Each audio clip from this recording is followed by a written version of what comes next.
Sir నమస్తే sir. నమస్తే అమ్మా. సార్ మీ పేరు? నా పేరు ఆరమల నాసయ్య. సార్ చెప్పండి, ఎందుకు ఇక్కడ ధర్నా చేసేది?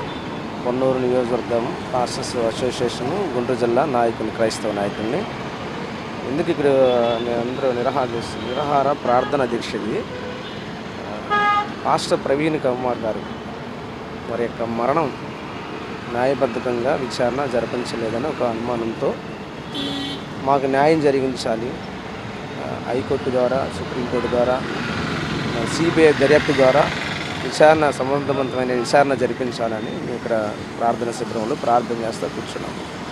ఓకే సార్, ఇప్పుడు న్యాయం అనేది ఎలాంటి న్యాయం ఆశిస్తున్నారు సార్? అంటే అది హత్య అని అంత గట్టిగా మీరు ఖండిస్తున్నారు, కానీ పోలీసు వారు చూస్తే వాళ్ళు చాలా ఎక్స్పీరియన్స్డ్, ఎన్నో కేసులు వాళ్ళు చేసుంటారు, చూసుంటారు. వాళ్ళేమో యాక్సిడెంటల్ అంటున్నారు, మీరేమో హత్య అంటున్నారు. ఎలా వాదించగలరు? హత్య అనడానికి ఏంటంటే ఆధారము ప్రవీణ్ గారు చనిపోక ముందు డూప్లికేట్ ప్రవీణ్ని పెట్టి హైదరాబాద్ నుంచి ఏ అయితే ఊరు ఉందో అక్కడ అతను మీటింగ్కి వెళ్ళే ఊరు వరకు సీసీ కెమెరాలు ఎదుటే మందు సీసాలు కొనుక్కోవడం, తాగినట్టుగా యాక్షన్ చేయడం, అలాగా తీసుకొని వెళ్ళి, రెండవది ఆయన పడినప్పుడు యాక్సిడెంట్ జరిగినప్పుడు ఆయన పెట్టుకున్న మాస్కు, కళ్ళజోడు తీసి పక్కన పెట్టినట్టుగా కనిపిస్తున్నాయి. 200 కేజీల బరువున్న బుల్లెట్ బైకు మనం యాక్సిడెంట్ జరిగినప్పుడు మనం బైక్ ఏడుంటే యాక్చువల్గా మనిషి అక్కడ దెబ్బలతో పడి ఉంటాడు, కానీ బైకు ఆయన మీద బోర్లగా పడుకోబెట్టి ఉన్నది.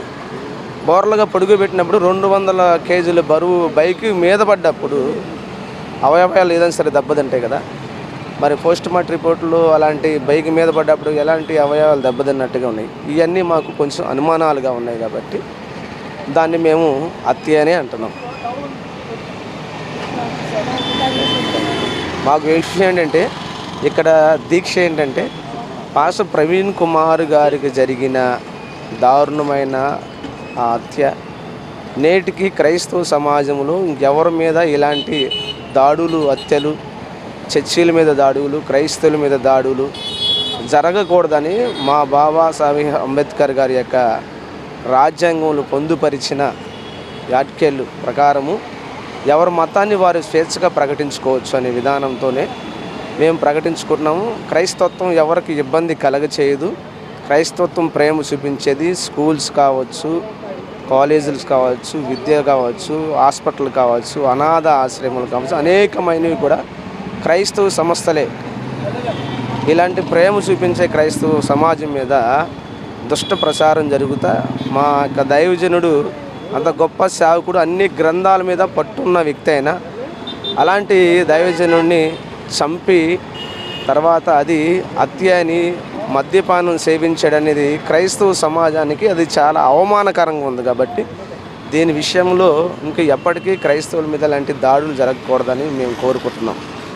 Thank you so much.